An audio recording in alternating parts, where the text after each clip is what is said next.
ಆಸ್ತಿ ವಿವಾದದ ಹಿನ್ನೆಲೆಯಲ್ಲಿ ತಂದೆಯನ್ನೇ ಮಗ ಸೊಸೆ ಮತ್ತೊಬ್ಬ ಸೇರಿಕೊಂಡು ಕೊಲೆಗೆ ಯತ್ನ ನಡೆಸಿರುವ ಘಟನೆ ಬೆಂಗಳೂರು ದಕ್ಷಿಣ ಜಿಲ್ಲೆ ಚನ್ನಪಟ್ಟಣ ತಾಲೂಕಿನ ಅಕ್ಕೂರು ಪೊಲೀಸ್ ಠಾಣೆ ವ್ಯಾಪ್ತಿಯ ಬೂವಳ್ಳಿ ಗ್ರಾಮದಲ್ಲಿ ನಡೆದಿದೆ.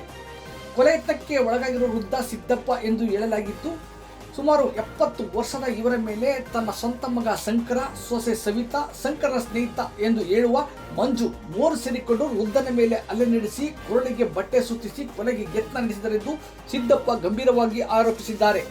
ಬುಧವಾರ ರಾತ್ರಿ ಬೂವಳ್ಳಿ ನಿವಾಸಕ್ಕೆ ಬಂದ ಗ್ರಾಮದವನೇ ಆದ ಮಂಜನನ್ನು ನಮ್ಮ ಮನೆಗೆ ಏಕೆ ಬರುತ್ತೀಯಾ ಎಂದು ಕೇಳಿದೆ ತಡ ಮಗ ಶಂಕರ, ಸೊಸೆ ಸವಿತಾ, ಮಂಜ ಸೇರಿಕೊಂಡು ವೃದ್ಧನ ಮೇಲೆ ಬಲ ಪ್ರಯೋಗ ಮಾಡಿದ್ದಾರೆನ್ನುವ ಅವರು ಕೊಲೆ ಮಾಡುವ ಉದ್ದೇಶದಿಂದಲೇ ಪ್ಲಾನ್ ಮಾಡಿಕೊಂಡು ಈ ಕೃತ್ಯ ಎಸಗಿದರೆಂದು ಹೇಳುತ್ತಾರೆ.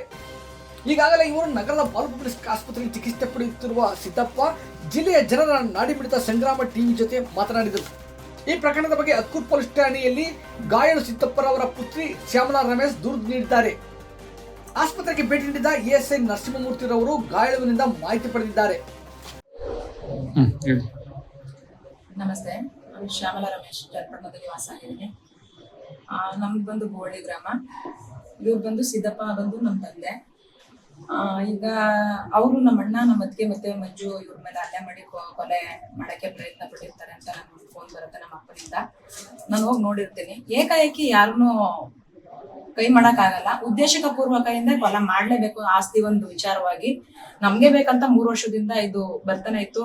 ನಮ್ಮ ತಂದೆಗೆ ಊಟ ಕೊಡಲ್ಲ, ಅವ್ರ ಬಟ್ಟೆ ಒಗೆಯಲ್ಲ, ಯಾವ್ದೇ ತರ ಅನುಕೂಲ ಮಾಡಲ್ಲ. ಪ್ರತಿಯೊಂದನ್ನು ಇವರು ಉದ್ದೇಶಕ ಪೂರ್ವಕವಾಗಿ ಇವ್ರು ಆಚೆ ಹಾಕ್ಬಿಡೋದು, ಮಲ್ಕೊಳಕ್ ಬೆಡ್ಶೀಟ್ ಕೊಡಲ್ಲ, ಆಚೆ ಹಾಕ್ಬಿಟ್ಟು ದೇವಸ್ಥಾನ ಮಲ್ಕೊಳ್ಳಿ ಅಂತ ಹೇಳ್ತಾರೆ. ಆಮೇಲೆ ಊಟ ಇಲ್ಲಿಂದಾನೇ ನಾನು ಕೊಟ್ಟು ಕಳಿಸ್ತಾ ಇದ್ದೀನಿ. ಉದ್ದೇಶಕ ಪೂರ್ವಕವಾಗಿ ಇವರು ಏಕಾಏಕಿ ಹಲ್ಲೆ ಮಾಡಿದ್ದಾರೆ ಅಂತ ಅಂದ್ರೆ ಕೊಲೆ ಪ್ರಯತ್ನ ಅವ್ರು ಪ್ರೀ ಪ್ಲಾನ್ ಮಾಡ್ಕೊಂಡೇ ಇದನ್ನ ಮಾಡಿದ್ದಾರೆ ಅಂತ ನಾನು ಹೇಳಕ್ ಇಷ್ಟಪಡ್ತೀನಿ ಸರ್. ನಿಮ್ಮ ಅಣ್ಣ, ನಿಮ್ಮ ಅತ್ತಿಗೆ? ಶಂಕರ ಬಂದ್ ನಮ್ಮ ಅಣ್ಣ, ಸವಿತಾ ಬಂದ್ ನಮ್ಮ ಅತ್ತಿಗೆ, ಮಂಜು ಬಂದು ಅನ್ನೊಂದ್ ಪರ್ಸನ್. ನಮ್ಗೆ ಯಾವ್ದೇ ತರ ಸಂಬಂಧ ಇಲ್ಲ. ಅವ್ರು ನಮ್ಮ ಮನೆಗೆ ಏನಕ್ ಬರ್ತಾರೆ, ನಮ್ಮ ಮನೆಗೆ ಏಕಾಏಕಿ ಬರ್ತಾರೆ ಅಂತ ಅಂದ್ರೆ ಉದ್ದೇಶ ಇಟ್ಕೊಂಡೆ ಇವರೆಲ್ಲ ಪ್ರೀ ಪ್ಲಾನ್ ಮಾಡ್ಕೊಂಡೇ ಬಂದು ನಮ್ಮ ಅಪ್ಪನ ಕೊಲೆ ಮಾಡಕ್ಕೆ ಪ್ರಯತ್ನ ಪಟ್ಟಿದ್ದಾರೆ ಅಂತ ನಾನು ಹೇಳಕ್ ಇಷ್ಟಪಡ್ತೀನಿ. ನೀವು ನಿಮ್ ತಂದೆಯವ್ರು ಫೋನ್ ಮಾಡಿದಾಗ ಮಳೆ ಬರುವ ಮುನ್ಸೂಚನೆ ಇದ್ದಂತ ರಾತ್ರಿ ಸಂದರ್ಭದಲ್ಲಿ ನೀವು ಹೋದಾಗ ನಿಮ್ಮ ತಂದೆ ಪರಿಸ್ಥಿತಿ ಯಾವ ರೀತಿ ಇತ್ತು? ಸರ್ ಕ್ರಿಟಿಕಲ್ ಇತ್ತು ಸರ್, ತುಂಬಾ ಕ್ರಿಟಿಕಲ್ ಇತ್ತು. ಆದ್ರೂ ಯಾವ್ದೋ ಒಂದು ಆಟೋ ಮಾಡ್ಕೊಂಡು ಕರ್ಕೊಂಡು ಬಂದಿದ್ದೀನಿ ನಾನು. ತುಂಬಾ ಕ್ರಿಟಿಕಲ್ ಇತ್ತು ಅವ್ರ ಕಂಡೀಷನ್. ಈಗ ನೀವು ಅಕ್ಕೂರು ಪೊಲೀಸ್ ಠಾಣೆಗೆ ದೂರು ಕೊಟ್ಟಿದ್ದೀರಿ.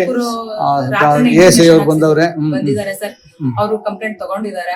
ನಮ್ಗೆ ಸ್ಪಂದಿಸಿದ್ದಾರೆ ಸರ್. ಅವರು ಇಲ್ಲ ಅಂತ ಹೇಳಲ್ಲ, ಸ್ಪಂದಿಸಿದ್ದಾರೆ. ಇದ್ರಲ್ಲಿ ಏನು ಕಾನೂನು ಕ್ರಮ ಜರುಗಿಸ್ಬೇಕು, ಇವ್ರಿಗೆ ನಮ್ಮ ತಂದೆಯವ್ರಿಗೆ ಯಾವ ತರ ನ್ಯಾಯ ಕೊಡಿಸ್ಬೇಕು ಅದನ್ನ ಕೊಡಿಸ್ಲಿ ಸರ್.